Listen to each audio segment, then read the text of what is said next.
Hello everybody, this is Llodg, and today I'm going to be talking about all the games I played and finished in 2024. I won't be talking about games I made separate videos for, since I've already talked about them at length.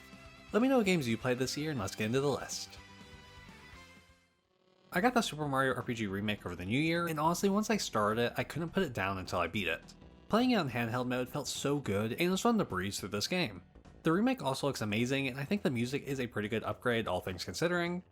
I didn't think the game was too difficult other than the final boss, but that's why I kind of wanted out of the first game I played this year. A fun game to go through and finish, and really enjoy my time with it. There's a reason this game is the Mario RPG people think of.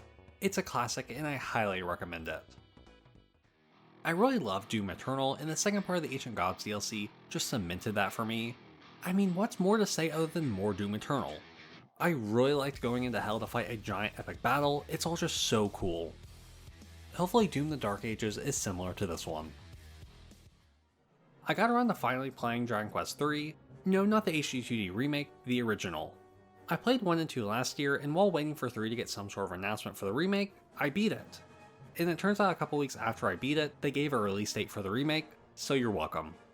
But this game is where Dragon Quest really found its footing in my opinion. You finally get 4 party members and set out on a quest across the world, and it's really fun and interesting to explore.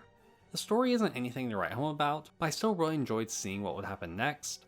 I did get stuck a couple times from bosses being really difficult, and the only way I could beat them was grinding, but I'm still really happy that I was finally able to cross this one off my list.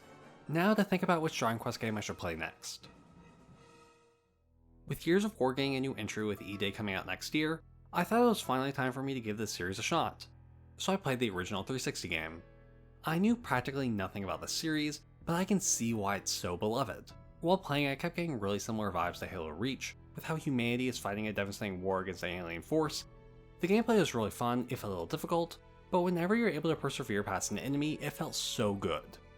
I will say the checkpoints can be a little weird and put you before a cutscene plays, so if you get stuck, you might be watching the same unskippable cutscene over and over again. But yeah, this was a great first entry in the series, and I'm really excited to continue playing more of the games. After a couple years of playing it and dropping it, I finally decided to push through and finish Dragon Age Origins. I ended up really enjoying it. Well, I guess I should say I really ended up enjoying the story. I kinda struggled to really enjoy the combat. Weirdly enough, it wasn't until I played through the Fade section of the Magi Tower, and for some reason there's where it's all clicked for me. Now that's not to say I'm a master at Origins combat, I just understood it a bit more and was less confused. I still don't love it, and there were still a couple really challenging fights, but the story really pulled me in and I wanted to see how everything was going to go. I really only kept the same party once I got every character. I had Alistar, Morrigan, and Wynn, and I really liked them all. The others were a bit hit or miss. I also ended up romancing Morrigan, surprise surprise. I thought the party member side quests would be a bit more in depth, but it was like one mission each. I also played the Awakening and Witch Hunt DLC, and Awakening was pretty fun. I enjoyed the new party members for what they were, and having new areas to run through was fun. The story in that DLC was also pretty interesting, but it's like a 10-hour campaign, so not too much time for it to be fully fleshed out.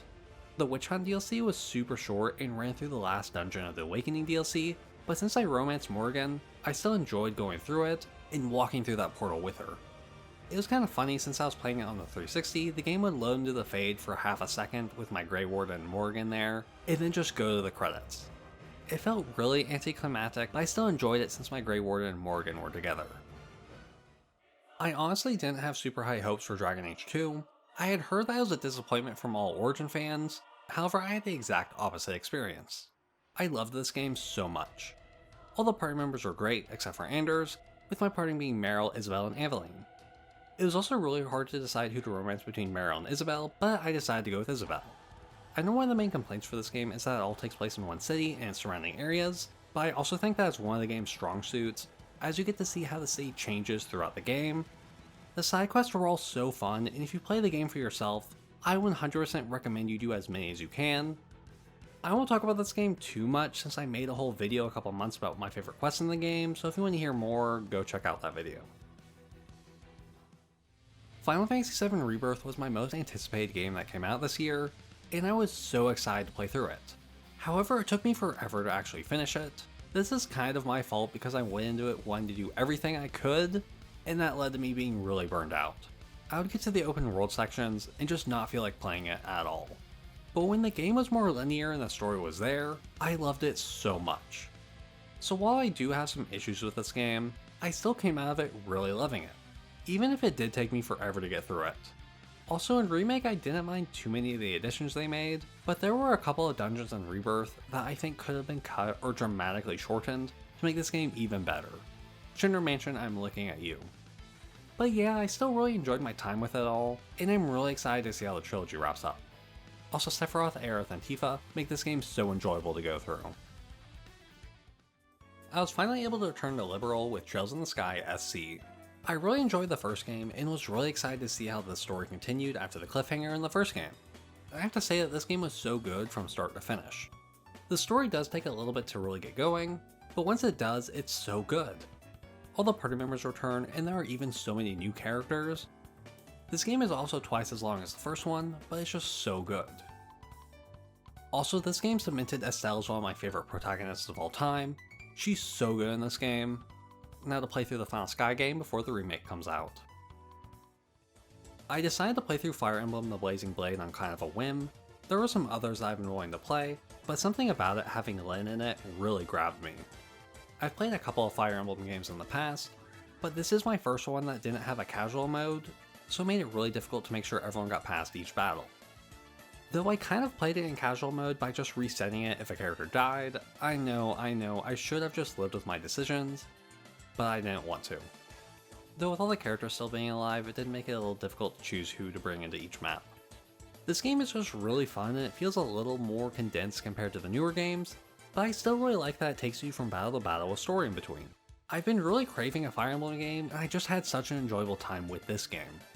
The animations were also so good. Also in my mind I kept thinking Eliwood was Roy, even though Roy looks so different in his game. I also love all three Lords and most of the characters in this game. Okay, I know what you must be thinking, but no, I didn't actually finish Baldur's Gate 3 this year, but I did finish Act 1. With the amount of hours I spent in this game, I would have finished any other game by now, so that's a win in my book. I'm sure everyone knows this at this point, but this game is so good. My party consists of Shadowheart, Karlach, and Lae'zel, and it's so fun to fight enemies with them. It took me a while to actually find a good party and have fun, but I'm so glad I finally found them. This game will be on next year's list, but I just wanted to put it on here since I've been playing it for so long and to celebrate my accomplishment. Even if I still have more to go through. And yeah, those were all the games I finished this year. All in all, a pretty good year of gaming on my part. I still started a couple of games that I really need to go back and finish, so hopefully next year I'll actually be able to do that. We'll see if that actually happens though. Let me know what games you played through this year, and your thoughts on the games I finished, and I hope you enjoyed the video, have a good day, and goodbye.